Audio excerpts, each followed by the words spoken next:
Running a self-managed super fund can be tricky business. There are plenty of traps SMSF trustees can fall into when it comes to super compliance. But what are some of the biggest mistakes you can make? Let's ask Sinclair Taylor, head of SMSF segment of Westpac's Australian Financial Services Division, who joins me here in the studio. How are you, mate? Good, thanks, Peter. How are you? Good. Now, obviously, this is a part of the business you're trying to grow, because that's what Australian investors want to do. But you've done some homework on, you call them top contraventions, so I love that. I said to my producer, I think he means mistakes. They are mistakes. It's highfalutin language there, top contraventions. Look, the ATO release on an annual basis its list of the top contraventions. Well, they call it that. So it's not you, it's the ATO being highfalutin. It's the regulator. Okay, right. It's the regulator. Yeah. But they do provide some really clear guidance as to the mistakes that people are making around self-managed super. Okay, tell some. The biggie, the number one mistake is the fund lending money to a fund member. An absolute no-no. I reckon small business doing it most of They them. do, they do. So that accounts for about 20% of contravention, so quite a large number in isolation. And really it is about people tapping into their fund when they're short on money in a personal sense. So it could be a small business. And the full intention is to pay it back. That's right. But it's just against the rules. You can't do that, can you? You can't tap into it. You can't write yourself an IOU and put the money back in at the end of the year. So really avoid that risk and of course the temptation around accessing that money early. What happens, Sinclair, if you get caught out doing it? Some people might not get caught out, but your auditors should pick it up, shouldn't they, really? The auditor should pick it up. So the auditor will be looking through your bank statements for transactions, and of course, if it's obvious as to where the money has gone, you certainly run the risk. Yeah, and so you then could have your fund declared effectively null and void, and you go back to the top tax rate. Plus the penalty as well. That is a big one, so that it is a big stick that they carry. The other big contraventions, of course, relate to separation of assets, where fund members aren't adequately separating out what is the super fund's asset, what's my personal asset, and what is my small business asset. And that really can get you into trouble. And this is where often we're having a corporate trustee of your super fund may be of assistance. So as you're filling in the forms as to I'm buying and selling different things, if you've got your personal name on some of those forms, you need to make sure it's clear as to do you hold that asset personally or do you hold that asset as trustee? So what you're saying is that some people might buy stocks in their personal name, but it's intended for their self-managed super fund. And Chris, I guess a lot of us buy stuff online nowadays. There's no independent eyes and they're saying, well, is this for your super fund or is this for you personally? That's right. And that can also happen with property transactions where at the Land Titles Office in many states you can't actually register the trust details on the property title. So the trustee's personal names, for argument's sake, are registered. So this really speaks to the importance of clear documentation and keeping those assets very well separated. And some people I know have gone to auctions and have bought and have written that 10% cheque on a personal cheque, which effectively means it hasn't been bought for the super fund. That's right, that's right. And there has to be a transfer, very messy.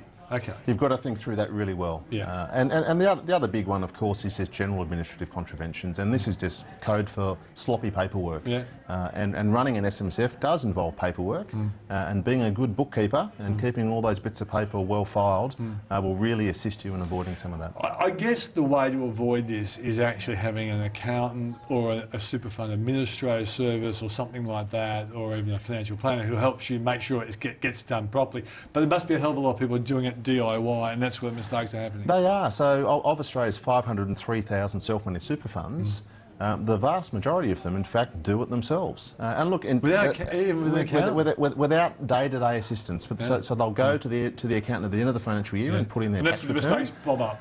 Often they'll be turning up with the proverbial shoebox. These are all my receipts. These are all my bank statements and the like. And it probably goes with their business stuff as well. And the accountant has to separate what was the super fund.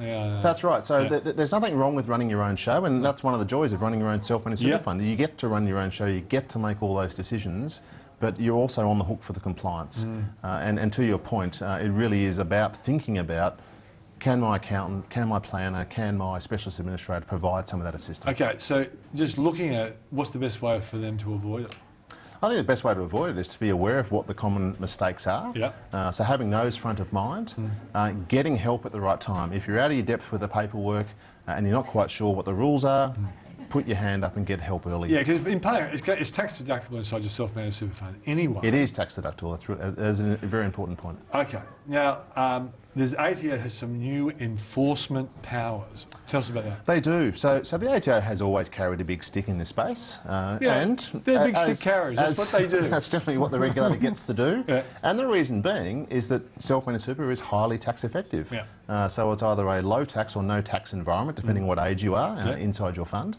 And because of that, they've always had the capacity to deregister your fund for serious non-compliance, as in they'll take away all of the tax benefits of having a self-managed super fund and tax you at the highest marginal rate. Yeah, that's the big stick approach. And it's something that people have to think about, because imagine if you've been making mistakes, say, for 5 years, and then you retire, and you plan to live off this super fund, which is going to be in a tax-free zone. Yes. And if all of a sudden they say, no, your $800,000 is not legitimately in a super fund, you'd have to then effectively put it into a bank.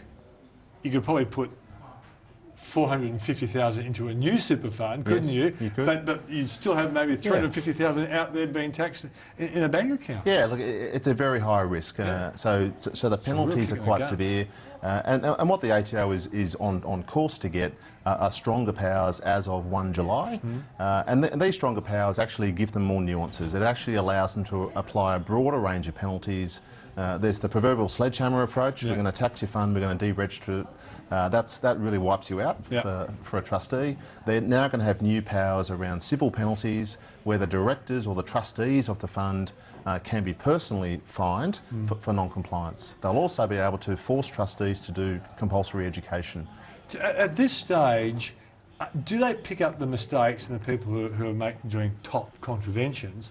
Are they doing it via the auditor's reports, or is the ATO doing spot checks on people's self-managed? Look, absolutely, it's a mix of both. So auditors have a positive reporting obligation to the ATO, and it's also worth pointing out, under the stronger super reforms that the government has introduced, one of the recommendations of the Cooper Review was strengthen the auditing around self-managed superannuation. So ASIC took over auditing in January this year. There's now a new ASIC register of SMSF auditors, and those auditors have a much stronger education and compliance regime themselves to meet. But they have to dob you in, so to speak, to the ATO before they talk to you about the contravention. That is their legal obligation to the tax office. So that's obviously one key mechanism for the tax office to find out about bad behaviour.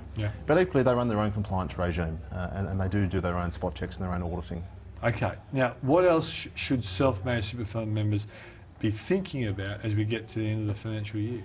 Look, it's a busy time of year for most fund members. Now's the time to think about what money they'd like to put into superannuation. Be aware of the contribution caps. So this year, if you're over the age of 50, the new cap is $25,000. It's previously been $50,000 to make that concessional contribution. So don't blow the caps up. Also time to dust off that investment strategy. Have you reviewed the strategy this year? The new rules that came in August last year say you must now regularly review your strategy. So check it's fit for purpose. Is it fit for purpose for all the fund members? Based on what's going on in the market at the moment, have you got the right asset allocation, the right level of diversification? And basically, as long as you have a nice email trail to all your members showing that you are actually consulting them, you're getting their approval, okay, this is our investment strategy, we want to be 100% exposed to the stock market, what do you think? And they say yes, yes, yes. That's the kind of thing you need to do, and just basically keep that trail. That's right. So fund members and the trustees get to decide what their strategy is. And if they do want to put all their eggs into to the ASX, for example, that is up to them. It's a high-risk strategy, not one that most people would recommend, but that is what they get to do to decide through their investment strategy. Okay, and also, some of the other little things like, you know, the spouse contributions and the co-contributions, they're worth having a look at, aren't they, as you get towards the end of the financial year? They are. So this is the time of the year to make sure you're not missing out on any of those extra government handouts that are available. So the dollar for dollar matching with a spouse contribution is certainly timely. And also we should make the point, because a lot of people might listen to the budget, and in the budget it was pointed out that in 2014-15, if you're 60, your cap goes to 35,000. But that's going to be for next financial year. That is next financial year.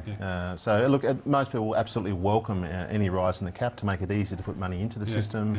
But those caps are hard and fast. In fact, my date's probably wrong, isn't it? It's for 2013-14, but we're talking about the 2012-13 year, which is nearly up. So current financial year, it's capped at 25k. All right, Sinclair, fantastic. Have you guys on your website got anything about these ATO top contraventions? We do. So okay. visit the Westpac I should have website asked and in you case can you didn't find know we that don't. straight away. Okay. Yeah, All right, no excellent, worries. mate. Thanks for joining us. Thanks, Peter.